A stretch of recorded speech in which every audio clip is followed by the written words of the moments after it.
In this video, we are going to talk about the anal canal.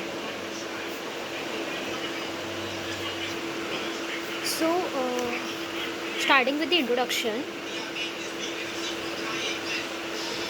where is the anal canal? Anal canal is the terminal part of the GI, and it is situated below the level of pelvic diaphragm. Now, the perineum, अपना perineum जो है उसमें दो type के triangle होते हैं, urogenital triangle होता है और एक एनल ट्राइंगल होता है. तो anal canal is located in the anal triangle of the perineum in between the ischioanal fossa. इसके आजू बाजू इश्योएनियल फोसा होता है. This was all about introduction. क्या क्या बोला हम लोगों ने कि it is the terminal part of the GIT and it is situated below the level of pelvic diaphragm. It lies in the anal triangle in between the ischioanal fossa. Now the length. The length of the anal canal is 3.8 centimeter long. Now talking about the relations. The relations. तो anal canal के आगे क्या होगा? Anal canal के आगे अपना perineum होता है. तो एनल कैनाल के आगे होता है perineal body. This is the anterior relation in both the sexes. And then in males और फीमेल्स और क्या डिफरेंस होगा? अभी मेल में आगे क्या होता है? एनल के आगे क्या होगा? मेल के आगे पेनिस होता है और फीमेल के आगे वजाइना होता है. तो फीमेल में होगा lower part of vagina and in male it will be bulb of the penis. अभी अपना जो यूरेथ्रा के 3 पार्ट होते हैं. ये प्रोस्टेटिक ग्लैंड है, तो इसके ऊपर वाला प्री प्रोस्टेटिक और नीचे वाला मेम्ब्रेनस पार्ट. तो मेम्ब्रेनस पार्ट जो है वो भी एनस के आगे आता है, एनल कैनाल के आगे आता है. तो ये भी आ जाएगा अपने रिलेशंस. तो ये मैन में होता है ना, यूरेथ्रा जो है ये मैन, फीमेल में बहुत छोटा सा होता है. तो मैन में membranous part of the urethra. Anterior relation is very clear कि anteriorly perineal body in both the sexes. Female में आगे वजाइना होता है, लोअर वजाइना. मेल में bulb of penis and membranous part of the urethra. अब posteriorly क्या होता है? पोस्टीरियरली क्या होगा? अपना सेक्रम के नीचे वाला बोन कौन सा? Tip of the coccyx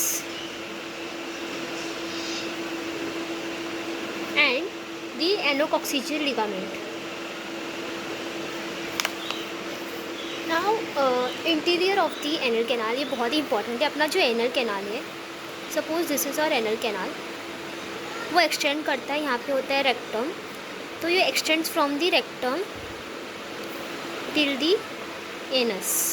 then anal canal के 3 पार्ट होते हैं, upper part, middle part and the lower part. Upper part जो है वो 15 mm होता है, same this is the 50 mm. और लोअर पार्ट जो है वो 8 mm होता है. तो अभी एक एक पार्ट को, इंडिविजुअल पार्ट को पढ़ना है. बस सिंपल है कि उसमें क्या होता है क्या नहीं. सो नाउ अगर अपर पार्ट की बात करें तो अपर पार्ट में क्या होता है? आपको 4 चीज़ें याद रखनी है upper part. First is the anal columns, then anal valves, anal sinus, pectinate line. ये 4 चीज़ें आपको अपर पार्ट में एक्सप्लेन करनी है. That is anal column, anal well, anal sinus और पेक्टिनेट लाइन. तो यहाँ पे वर्टिकल 6 to 10 वर्टिकल कॉलम्स और फोल्ड्स होते हैं. और इस फोल्ड्स को हम बोलते हैं एनल कॉलम या फिर एनल कॉलम ऑफ मॉर्गेंगनी. और इसके अंदर क्या होता है? इसके अंदर वेन्स होते हैं. कौन सा वेन होता है? सुपीरियर रेक्टल वेन होता है. सो एनल कॉलम क्या है? 6 to 10 वर्टिकल कॉलम्स और फोल्ड से, जो कि कहाँ होते हैं? अपर पार्ट में होते हैं. और इसके अंदर सुपीरियर रेक्टल वेन होता है. देन ये एनल कॉलम जो है वो लोअर पार्ट यूनाइट होकर एक small fold of mucous membrane बनाते हैं.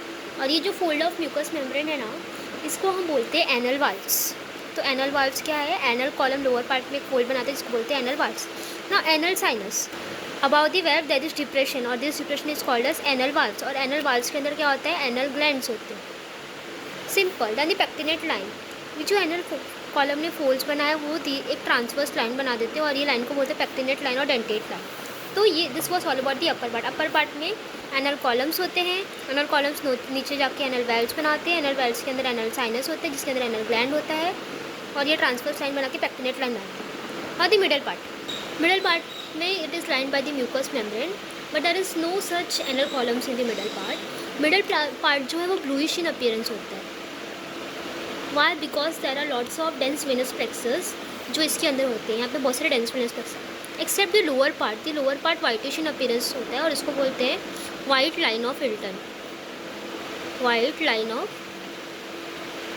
हिल्टन। और ये जो वाइट लाइन ऑफ हिल्टन है ना, ये कैसे होता है, स्ट्रेटिफाइड स्क्वामस एपिथेलियम होता है, थिन पेन ग्लोसी और डिवॉइड ऑफ स्वेट ग्लैंड, जिसमें कोई भी स्वेट ग्लैंड नहीं होते ना। और दी लोअर एटमम पार्ट, ये जो है वो अपना, ये अब आप फील कर सकते हो, ये जो है वो ट्रू स्किन है, इसके अंदर स्किन होता है, अपना स्वेट ग्लैंड और हेयर प्रेजेंट होता है और ये पिगमेंटेड स्किन होता है।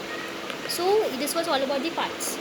Now talking about the sphincters, पहले रिवाइज करते फटाफट कि एनल कैनाल जो है, एनल कैनाल कहाँ पे होता है, triangle of the perineal, triangle of the anal triangle of the perineum between the ischioanal fossa, length is 3.8 centimetre, relation anterior perineal body, bulb of penis, membranous part of urethra, and female में perineal body, lower part of vagina, posterior tip of coccyx, anococcygeal ligament. Now it has 3 parts, 15 mm, 15 mm, 8 mm। Upper part में anal column, anal valve, anal sinus पेक्टिनियल line होता है और anal column के अंदर क्या होता है, सुपीरियर रेक्टल वेन।